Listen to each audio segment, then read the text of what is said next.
Okay, well, if you're new to the stream, welcome. My name is Randall. This is the McClures. We react, review, we make fun of, we laugh at stuff over here. Links in the description if you'd like to support or follow me on social. You can shop McClures.com.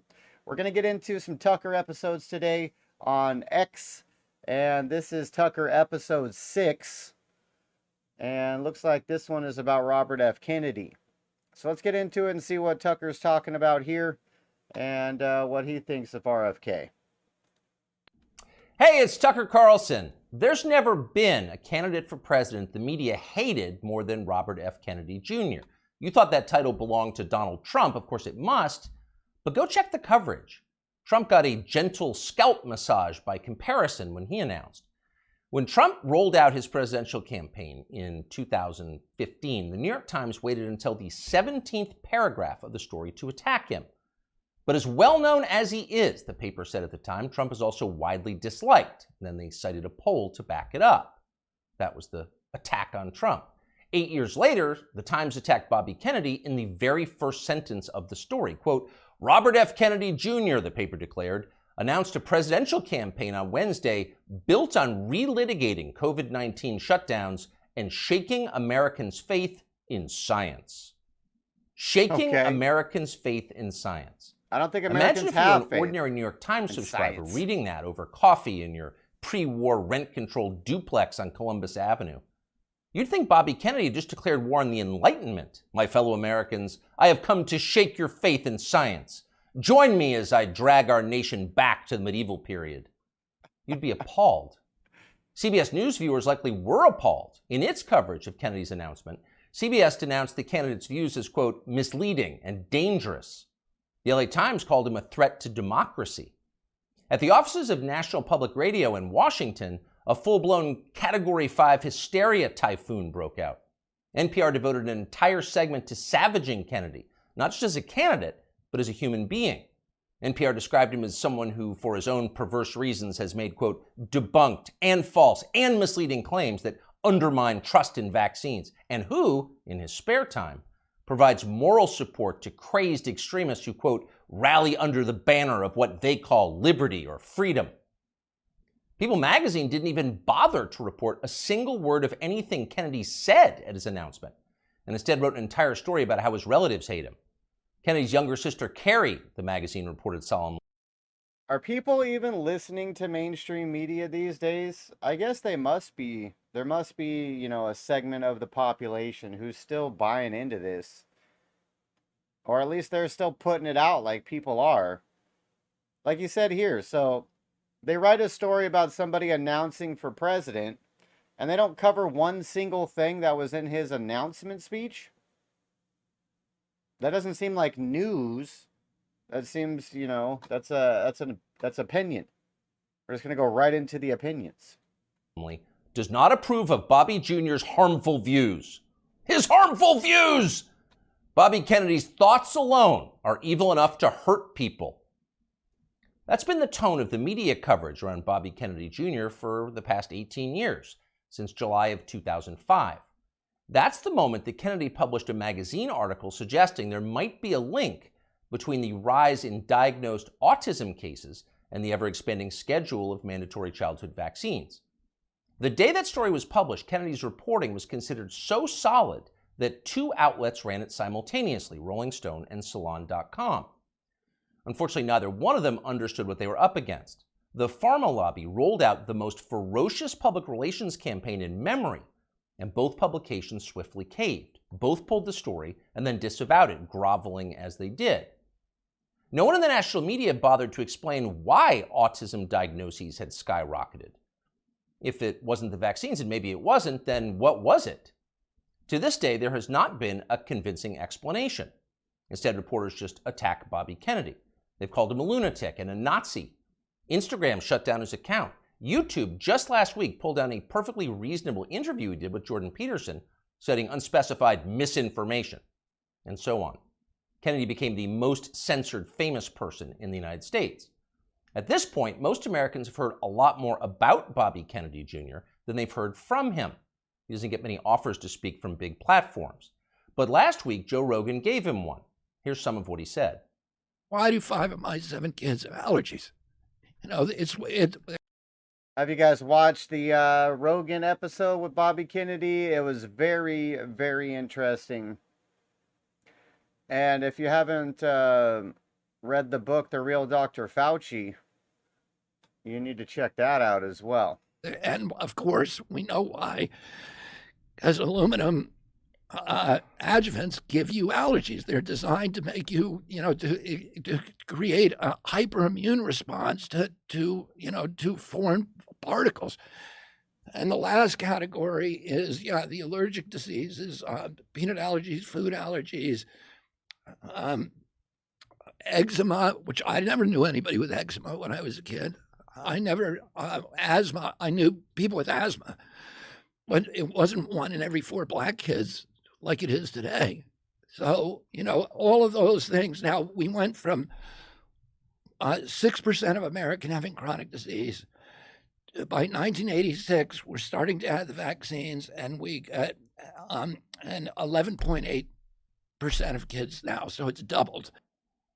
Why do 5 of my 7 children have allergies? Now, we don't know the answer, of course, but it's an interesting question. In fact, Definitely it's an important question that deserves an adult answer, not that you should hold your breath waiting to get one. Probably look into it. Bobby Kennedy asks a lot of questions like that. He notices things. Kennedy pays attention to the world around him, and he wonders why it's changing. He's an outdoorsman, a falconer, and a fly fisherman. He's interested in how nature works. He's curious.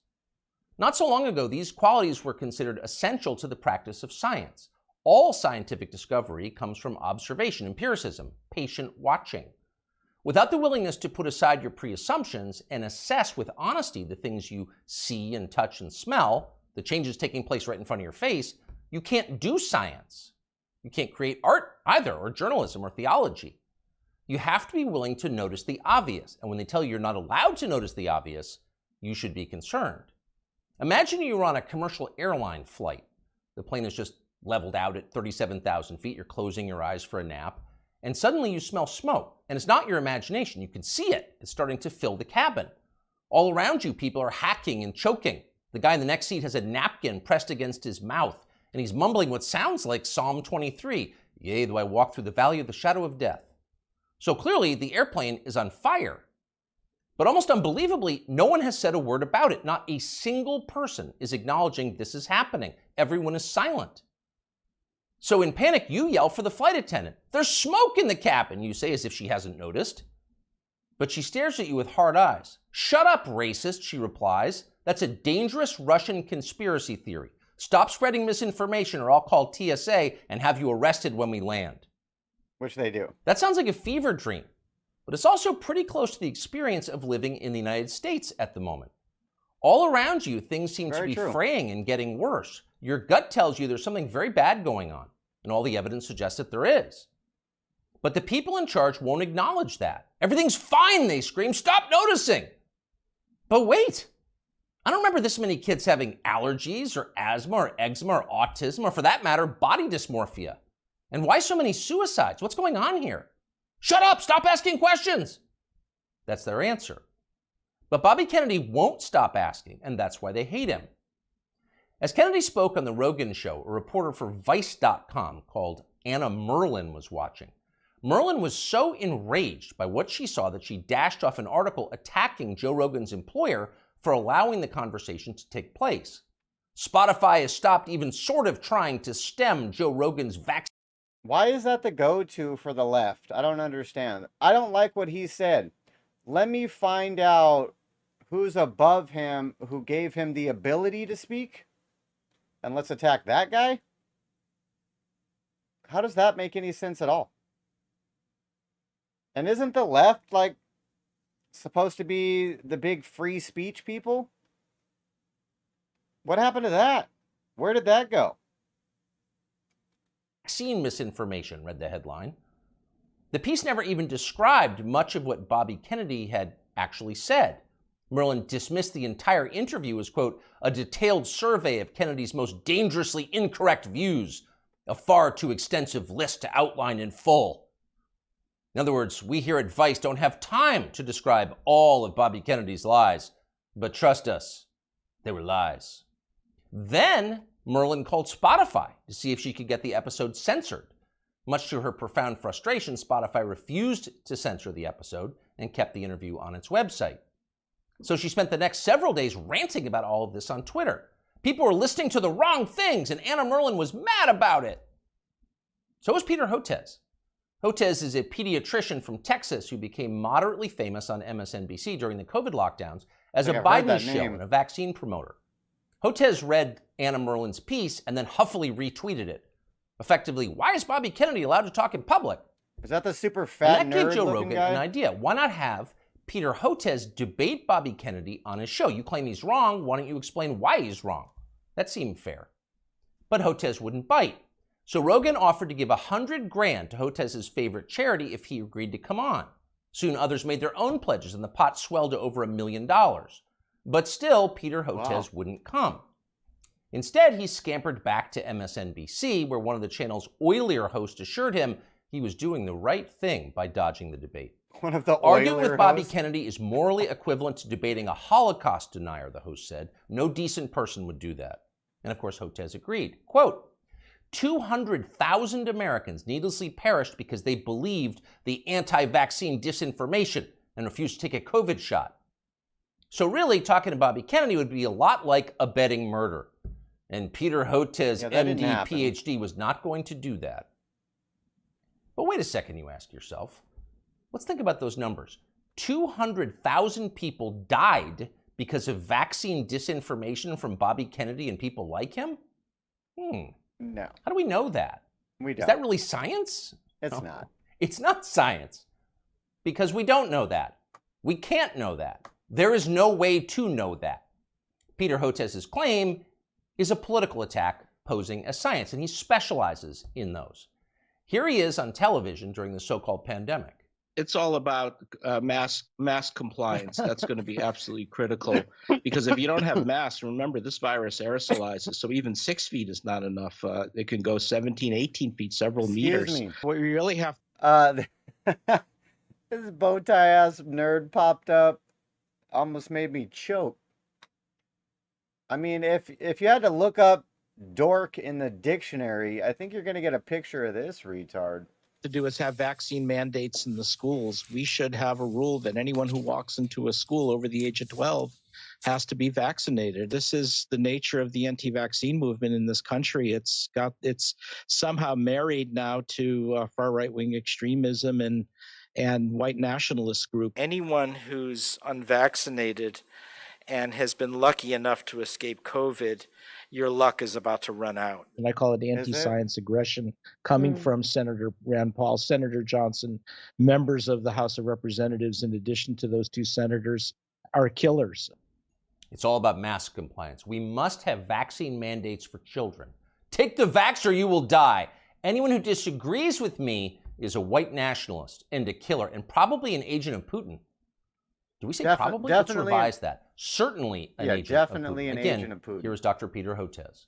We're starting to see now those same anti-vaccine messages that's coming out of the U.S. And now we're finding it in Africa and Latin America. And remember, what the other reason we're seeing this is the Putin government has, this has been reported by U.S. and British intelligence, has been piling on with this whole systematic program of what's being called weaponized health communications, trying to destabilize democracies with anti-vaccine, anti-science messages and targeting.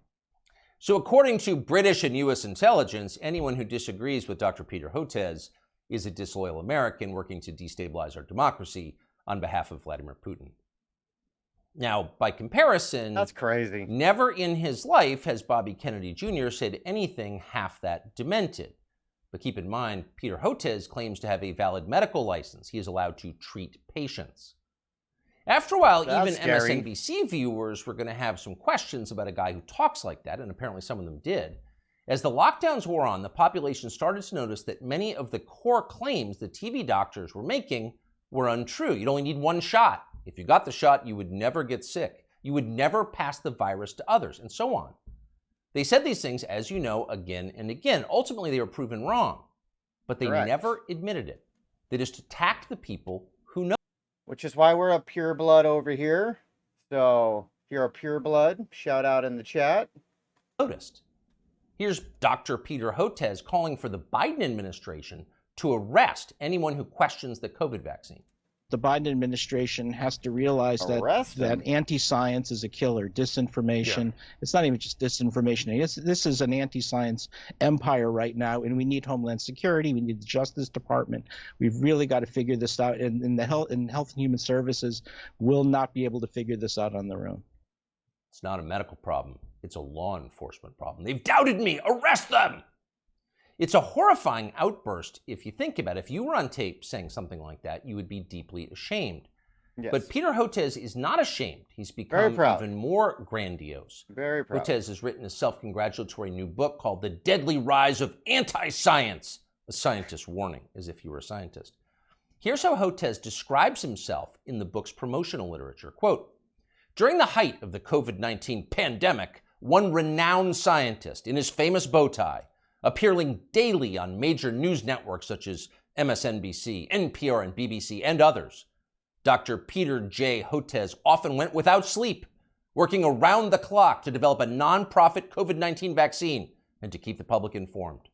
During that time, he was one of the most trusted voices on the pandemic and was even nominated for a Nobel Peace Prize for his selfless work.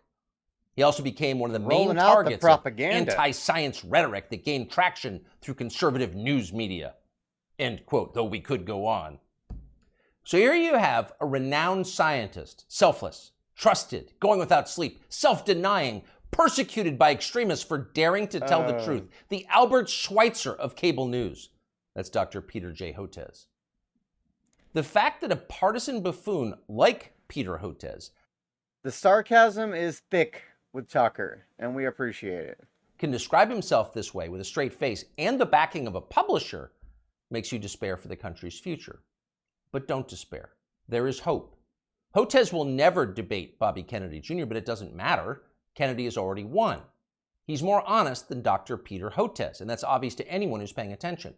A new Economist poll shows that Kennedy is more popular and far less hated than either major party frontrunner.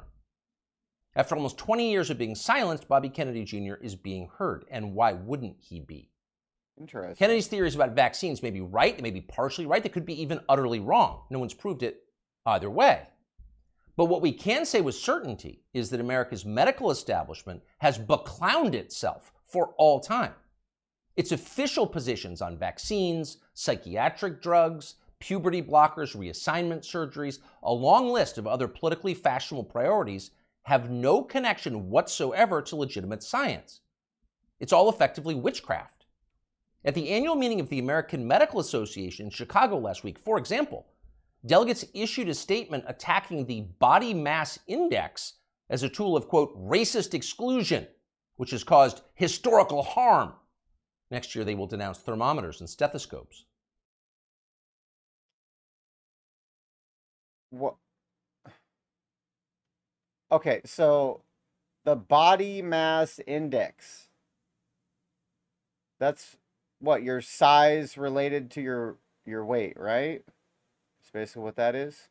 It's like a chart. Kind of shows the averages. That's racist now? How did that work? Why is it racist?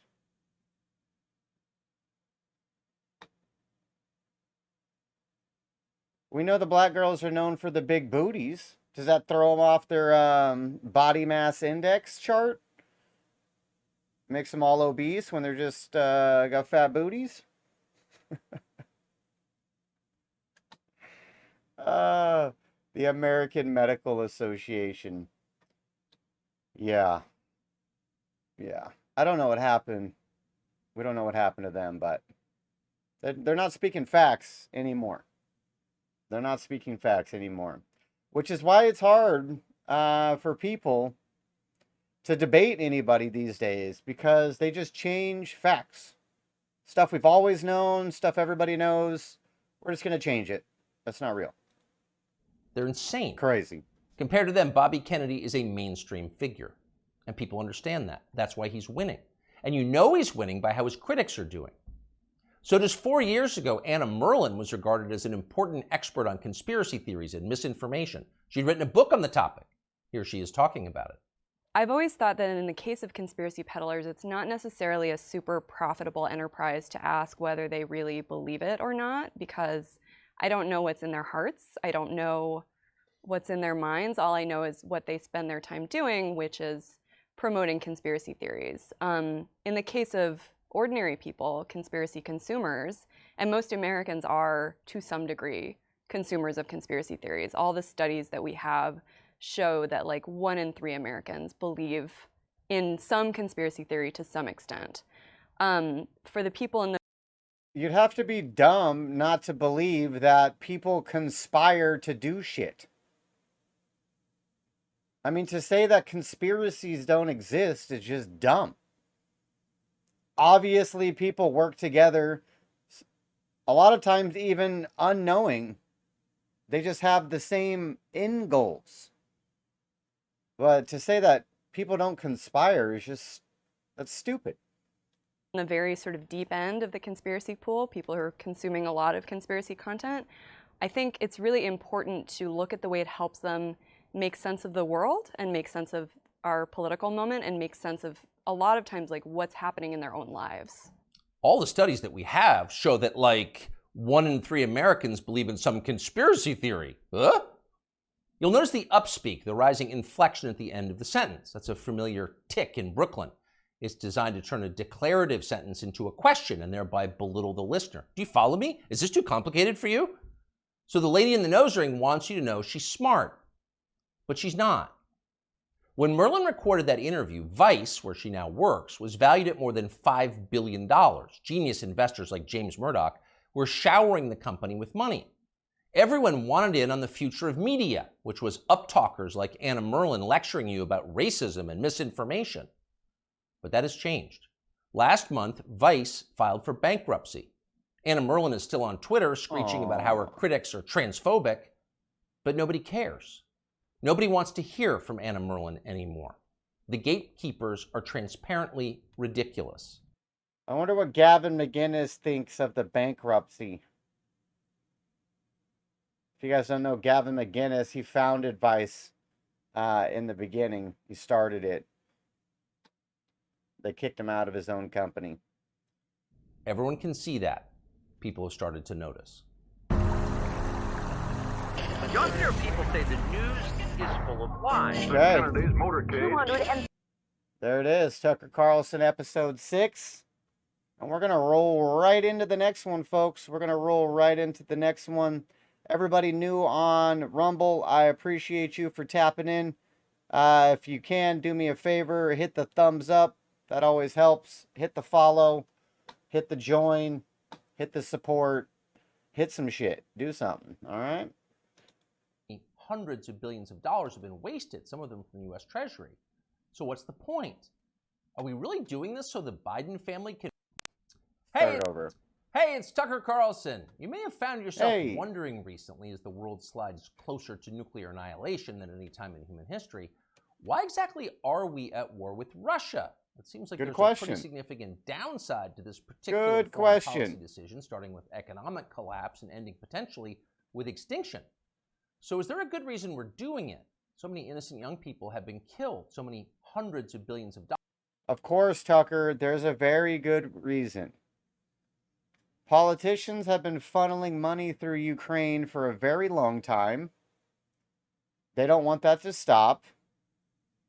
And ideally, they're pro-Nazi. So they want to support the Nazis. Don't blame them for that, Tucker. Don't blame them for that. Dollars have been wasted, some of them from the U.S. Treasury. Oh, shit. So what's the point? Are we really doing this so the Biden family can repay its debts to the oligarchs who finance their beach house in Rehoboth? Are we doing it so our government can continue to lie about its illicit biolabs in Eastern Europe? Yeah. So that flabby losers like Toria Nuland and Tony Blinken can feel like they're doing something important with their Pretty sad, much. empty lives? Pretty Really? much. Honestly, there's got to be a better reason for waging this, No. the most pointless war of all. Not really. What is it? Well, thankfully, we have an answer. The war against Russia, ladies and gentlemen, the war against Putin and for Ukraine is in fact a war for democracy. Watch and recall the motive. The President has said many times we're focused on what we can do to support Ukraine's effort to fight for their democracy. Democracy must prevail. The Ukrainian people are fighting the fight for their democracy, and in doing so, for ours as well. Since when is Ukraine a democracy? Doesn't like Zelensky lock up preachers and he stopped the elections?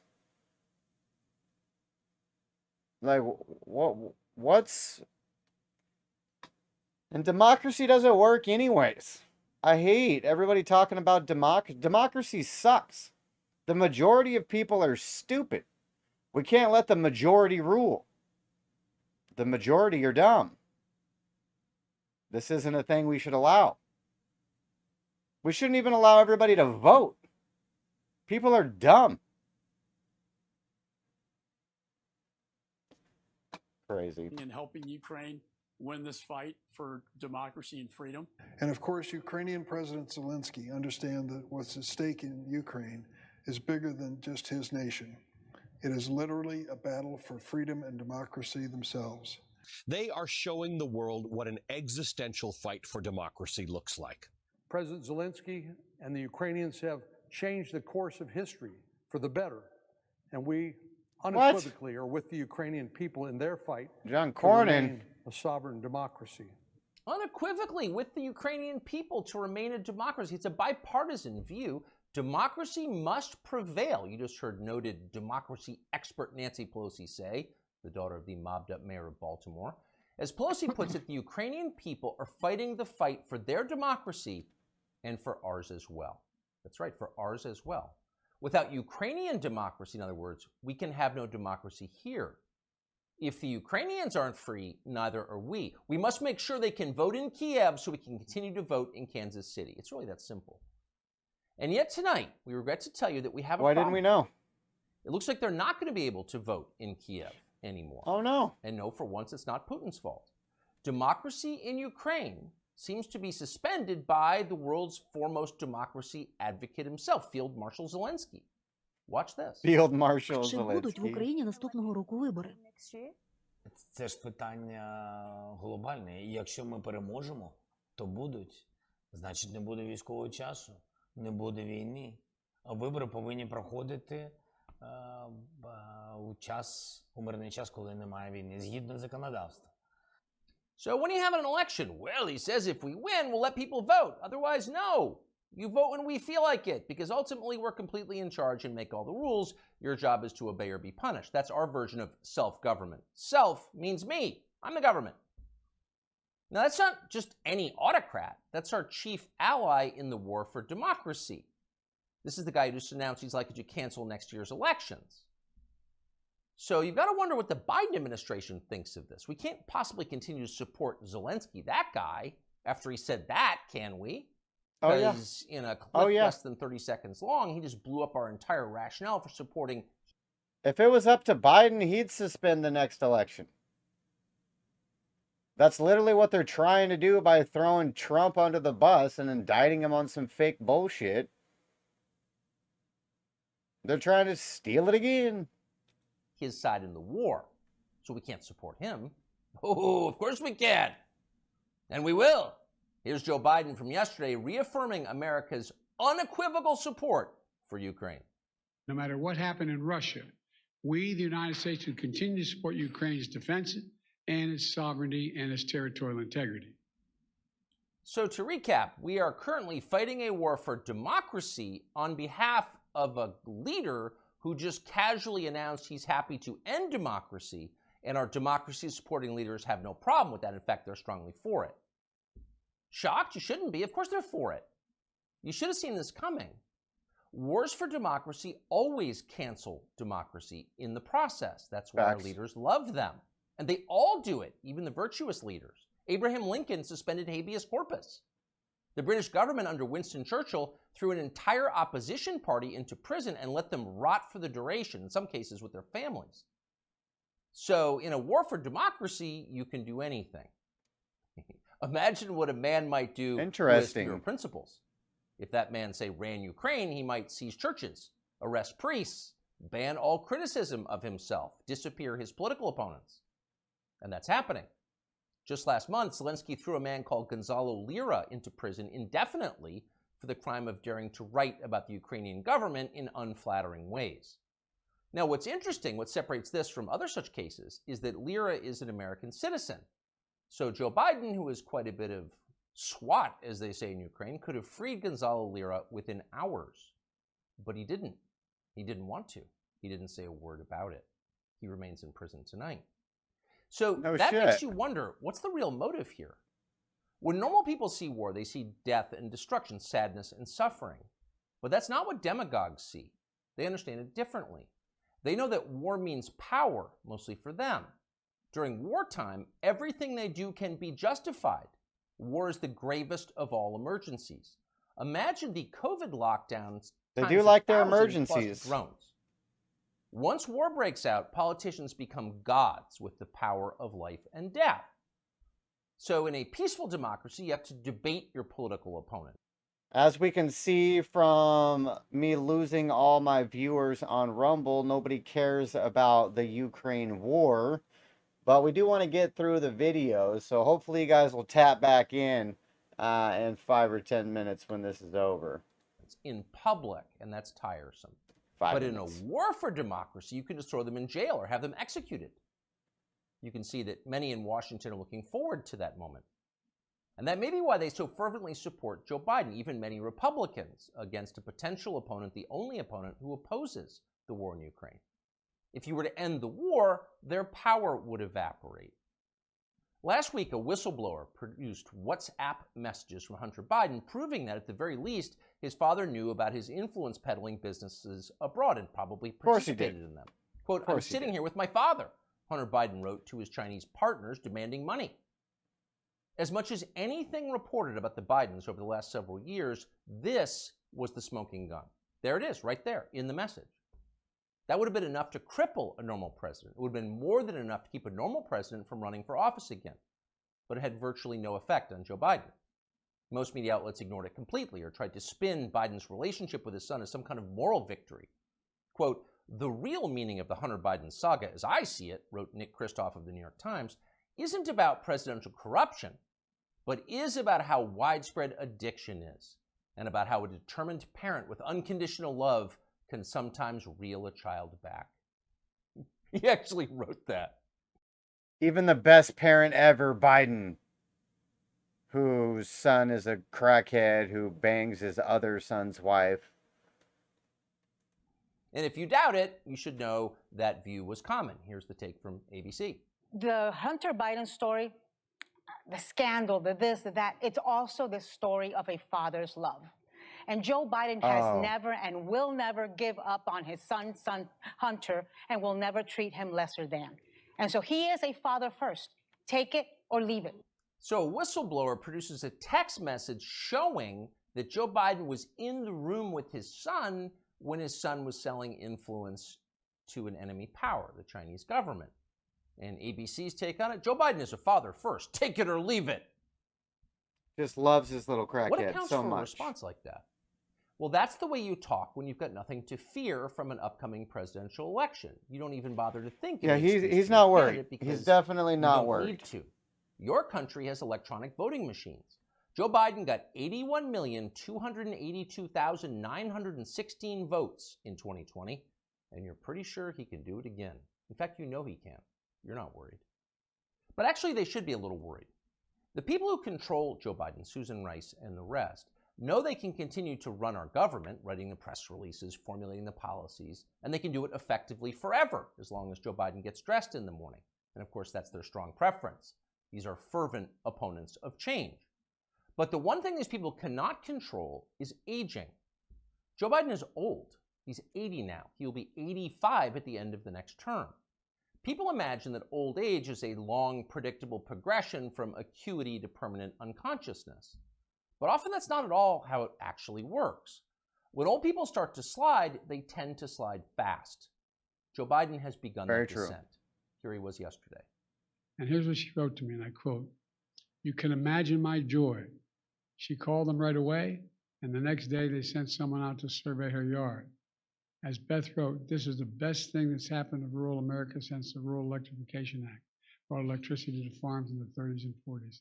End of quote. End of quote. You weren't supposed to hear that. Joe Biden read the stage directions out loud. That's like eating the garnish that comes with your entree. You're supposed to know not to do that. Joe Biden no longer does. In a year or two, he will be gone completely, and there will be no hiding it. At that point, the Democratic Party will face a secession problem. If Joe Biden is reelected next year and then forced to... That might have been the most recent example Tucker pulled up, but that's definitely not the only example. This idiot cannot read a teleprompter at all. He's like, repeat the line. You guys remember that video? La, la, la, repeat the line. La, la, la, la. I think it should be elderly abuse on behalf of his wife. The first lady should be charged with elderly abuse for Weekend at Bernie's this guy around so she can be first lady. It's absolutely crazy. To leave office during his term due to disability or death, that means Kamala Harris will become president of the United States. And nobody wants that, not even her husband.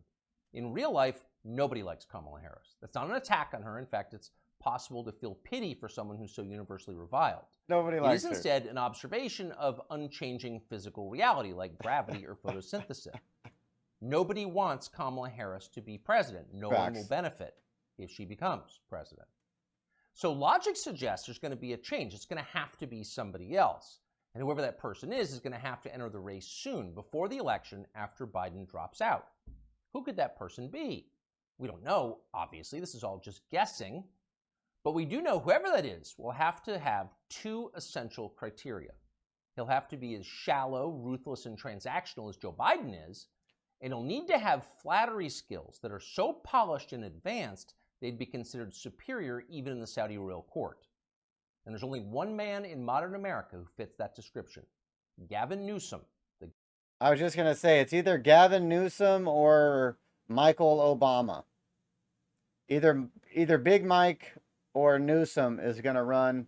I think that Roger Stone hit the nail on the head during one of his speeches. He said, mark my words, Biden won't last the entire 4 years. Kamala will shortly become president, and then they will run Mike as president, and they will run the pretty boy Newsom as VP. And Roger's a smart guy. He's a smart guy. I can buy it. I can buy it. So Big Mike's running. Pretty boy's going to be the VP.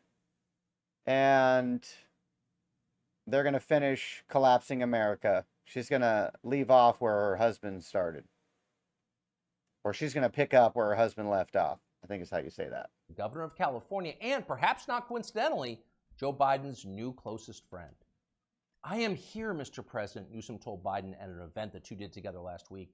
I am here as a proud American, as a proud Californian, mesmerized by not just your faith and your devotion to this country and the world we're trying to build, but by your results, by your action, by your passion, by your capacity to deliver. I am mesmerized by you, Joe Biden. Imagine saying that as a compliment. You couldn't do it. Few human beings could do it. But Gavin Newsom had no problem at all. Those words rolled right off his forked tongue. He never stopped smiling. So if you're looking for the leader of the coup, there he is right there. Okay, there it is. There it is. So there's Tucker, episode 7. And we're just rolling through these today. None of you guys want to chat about it. You're not curious. You're not telling me your thoughts. So we're just going to keep it trucking. Episode 8. Rick from Boston is telling us he wants to be known as a female Admiral Rachel Levine. Accept his lie or pay the consequences. Oh, accept his lie or pay the consequences. You bigot. Okay. In the Joe Biden administration. Let's get into Their it. teammates at the all-boys school in Boston. Hey, it's Tucker Carlson. Belmont Hill is a small private school outside of Boston. It's not famous for its athletics. The school's mascot isn't even an animal. It's an 18th century navigational tool.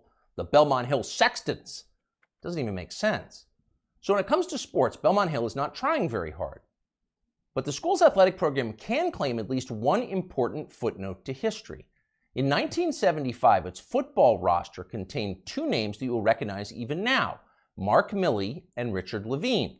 Milley is now the chairman of the Joint Chiefs of Staff. Levine, of course, is our country's most famous admiral. Both transitioned late in life into overweight middle-aged women. Both wound up working as high-level officials in the Joe Biden administration. Their teammates at the all-boys school in Boston probably wouldn't have predicted any of that. Here's what Rick Levine looks like now from a video he just posted on Instagram. Hello, my name is Admiral Rachel Levine, and I have the honor of being the Assistant Secretary for Health at the United States Department of Health and Human Services. Happy Pride. Happy Pride Month, and actually, let's declare it a summer of pride. Happy Summer of Pride. Happy Summer of Pride! Rick Levine is so darn proud he'd like to tell you about it all summer and possibly into the fall. He's got a lot to be proud of. What specifically, you ask? Well, strangely, he doesn't say, nor does he mention his former wife or children. He doesn't tell us whether they're proud too. Since none of them have been invited onto the Today Show to talk about their feelings, we're going to have to guess. For now, we're going to assume that his former family is proud, and why wouldn't they be? Few Americans in our history has come as far as Rick Levine. Here's a fat guy in a Halloween costume who somehow became a federal health minister. Not a small thing, you try that. Not too long ago, this same man was a married pediatrician with kids, lecturing about eating disorders at Penn State. Now he's emerged as a path-breaking Lady Admiral with medals on his chest. And he did all of that without winning a single naval battle, or even being female. Oh, how hideous. It's pretty inspiring. What we have here is living proof that in this country, you really can be whatever you want to be. If Rick Levine can become Admiral Rachel, that's true. Why can't you be Napoleon? Or Lord Mountbatten, the last Viceroy of India? Ever see that guy's uniform? Or why not Shaka, the legendary Zulu war chief?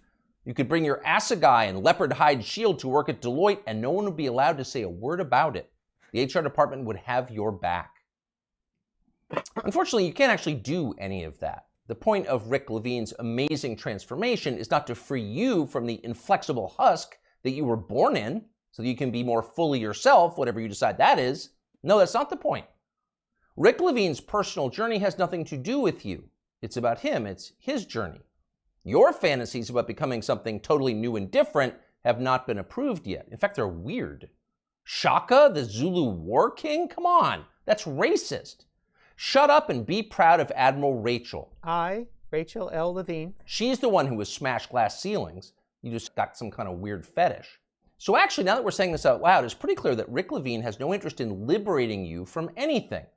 This is not about liberation. It's just the opposite. It's just another religious war, same as all the others. The people who think they're God. Did he swear as Rick or Rachel? I didn't catch that. God versus everybody else. In primitive civilizations, which would include every civilization since the beginning of time until ours, people assumed there were rules that no human being made, but that people could ignore only at their peril, at great risk. Some called these rules nature, or natural law, or even, as societies advanced, theology. But most of the time, people didn't call them anything. They didn't have to. There wasn't a debate about whether the rules were real. People assumed there were consequences to pretending that you were God. They thought Sodom and Gomorrah were real places. They were destroyed for disobedience. They imagined the same thing could happen to them. Not anymore. Rick Levine doesn't worry about being punished by forces he can't see. He knows he's in charge. He makes the rules. He sets the limits. Reality is what he says it is. That's his view, and he shares it with virtually everybody else in a position of authority in the United States. That's a pretty bold bet, really. For 7 million years, human beings have believed one thing, presumably based on some evidence. Around 2015, they became convinced of something completely different. Are they right? It feels like we're going to find out soon. They are not right, Tucker. They are not right. The world has gone absolutely bonkers, banana ape shit. And yeah, we're in for a reckoning, as they say. We are definitely in for a reckoning. All right, so Friday, July the 7th, they streamed Russell Brand. I never checked that out. Did you guys check that out? Was it any good? Should we check it out on a future stream? Let me know. Let me know.